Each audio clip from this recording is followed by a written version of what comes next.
For over a century, Harley-Davidson has symbolized the rebellious, roaring spirit of American motorcycling. But lately, that crown is slipping. With every press release about EVs or another glossy ad campaign that misses the mark, it feels like Harley is drifting further from its roots. And while Harley's executives chase buzzwords like mobility innovation and inclusive design, other brands are quietly eating their lunch, building better bikes, forging tighter communities, and reclaiming what Harley used to stand for. Let's start with a bike that seems like it shouldn't work, but absolutely does.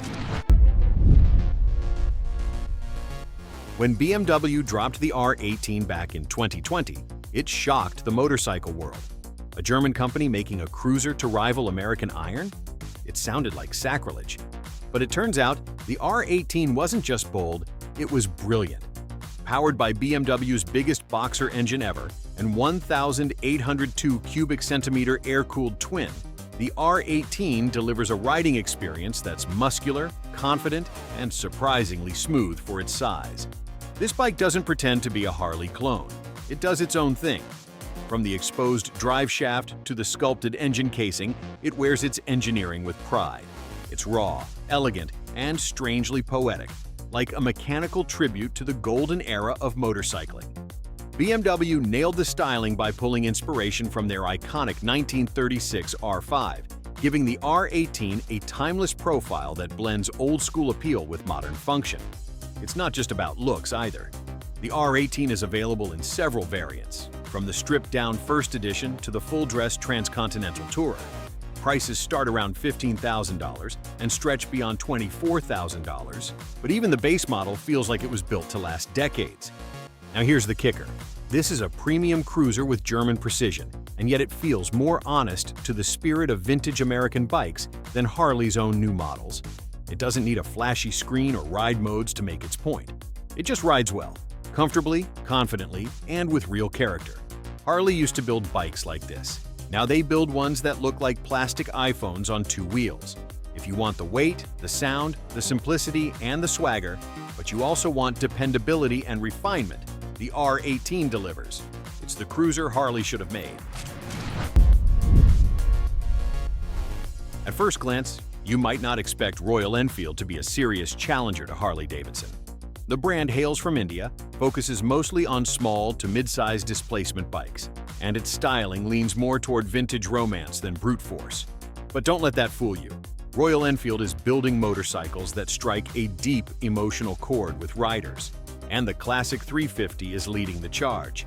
This bike is a love letter to a different era, one where motorcycles weren't overloaded with electronics and apps, but instead offered pure mechanical joy.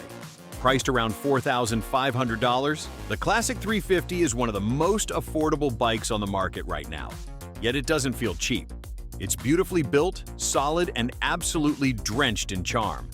Powered by a smooth 349 cubic centimeter single-cylinder engine, the latest J-Series motor from Royal Enfield, the Classic 350 delivers about 20 horsepower, which might sound modest, but the experience is more about feel than speed. You don't ride a Classic 350 to win races. You ride it because it makes every trip, even just to the grocery store, feel like an event. The thump of the engine, the upright ergonomics, and the low seat height all come together to make you feel connected to the road, not separated from it. But here's where Royal Enfield really hits Harley where it hurts. Design. This bike looks timeless. With its teardrop tank, round headlamp, and chromed-out accents, the Classic 350 looks like it rode straight out of a World War II photo.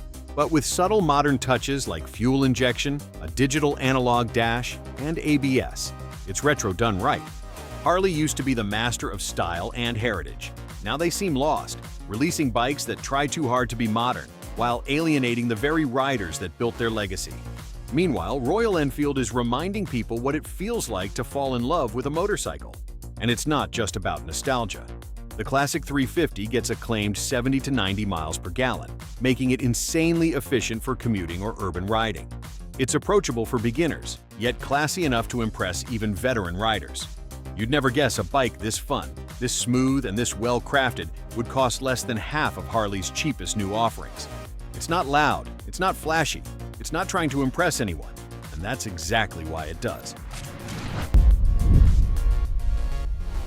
If there's one brand Harley-Davidson should be watching like a hawk, It's Indian motorcycle, especially when it comes to the Indian Scout. This isn't some foreign startup dabbling in cruisers. Indian is Harley's oldest rival, and right now, they're beating them at their own game.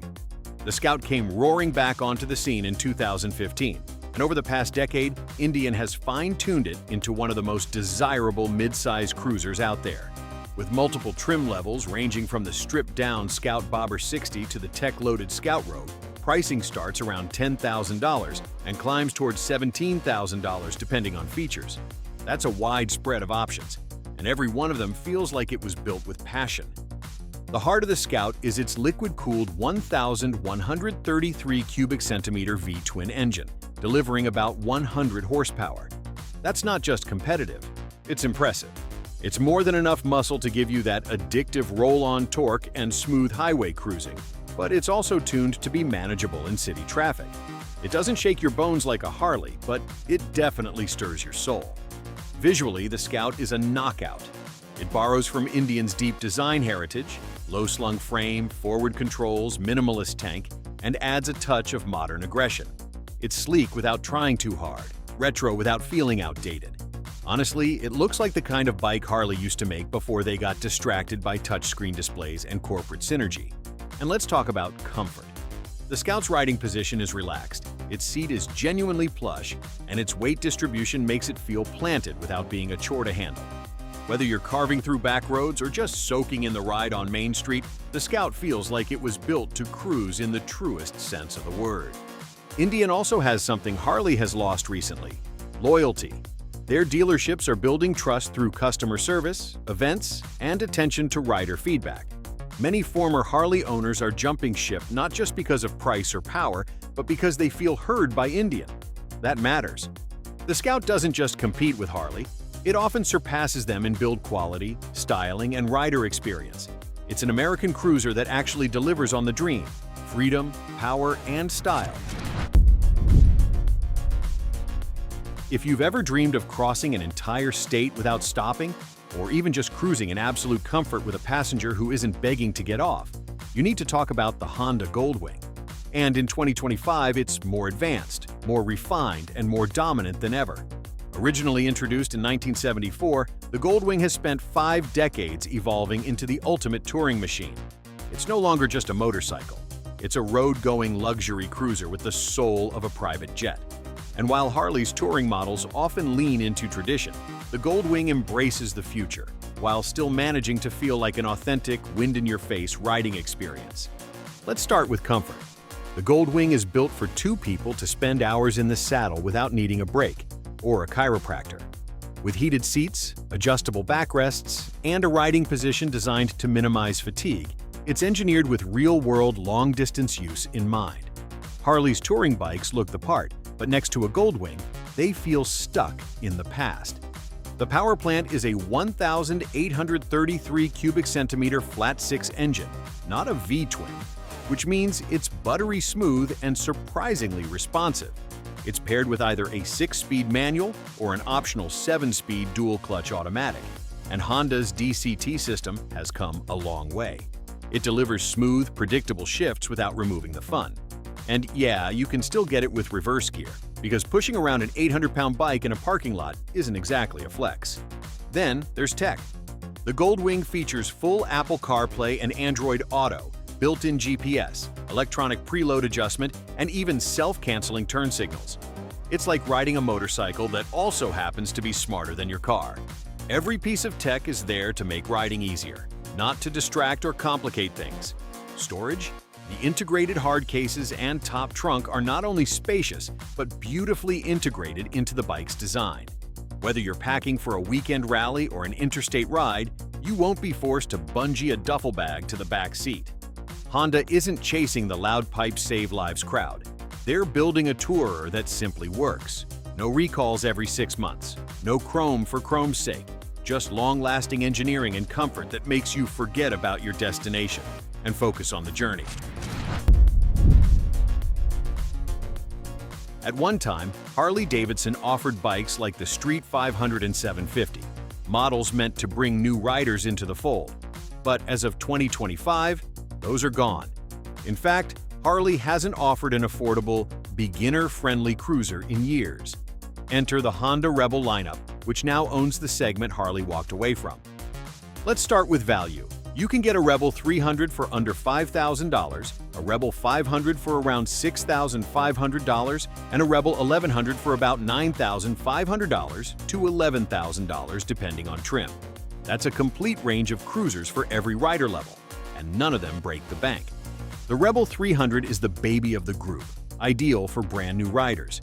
Its 286 cubic centimeter single-cylinder engine delivers just enough power to build confidence without being intimidating. It's lightweight, easy to maneuver in traffic, and makes an excellent first or commuter bike.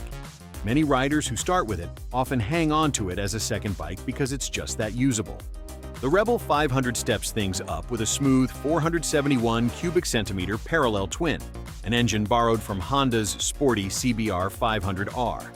It's quick enough to keep up on the freeway, tame enough for daily use, and perfectly balanced. This model hits the sweet spot for affordability, customization, and fun, often getting overlooked by riders too focused on big iron.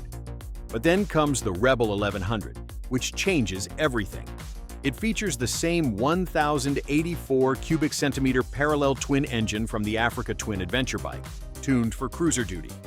This thing moves, and with an optional dual-clutch transmission, Honda's making it even more accessible for people who don't want to fuss with a clutch lever in city traffic. You can choose between relaxed cruising or automatic aggression at the press of a button. All Rebels share a similar look: low-slung seats, chopped fenders, minimalist frames, but Honda nailed the balance of style and simplicity. These bikes are blank canvases for customization. And unlike Harley, Honda doesn't expect you to spend another $5,000 on essential upgrades just to make it rideable. Most importantly, the Rebels feel like motorcycles again. There's no pretense, no bloated image, just reliable, well-built machines that do exactly what they're supposed to. Let you enjoy the ride. And in 2025, that's more revolutionary than ever. So here we are in 2025, staring down a hard truth. The motorcycles that best represent freedom, style, and real-world riding aren't wearing the Harley badge anymore. They're coming from brands Harley once laughed off, brands that now build better cruisers, smarter tourers, and more welcoming entry-level machines.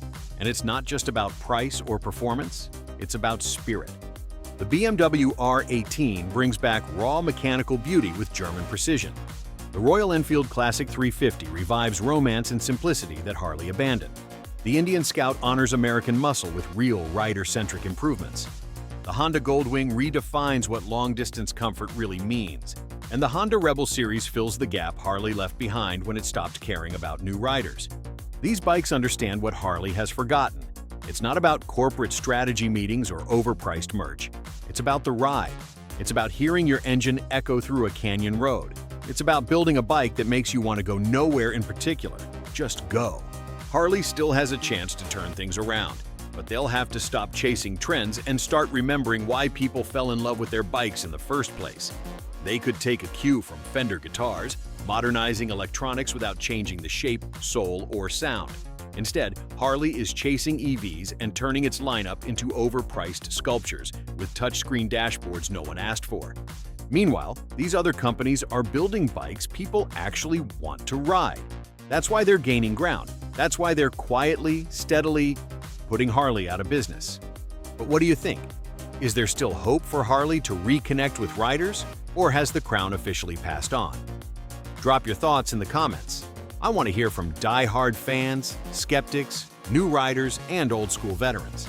And hey, if you're currently riding something like a Goldwing, a Rebel 1100, or even a Royal Enfield Classic, let us know how it's treating you. The more perspectives, the better. As always, thanks for watching. Hit that subscribe button if you want more honest takes on motorcycles that matter. Ride safe, ride smart, and never settle for a bike that doesn't make your heart beat a little faster.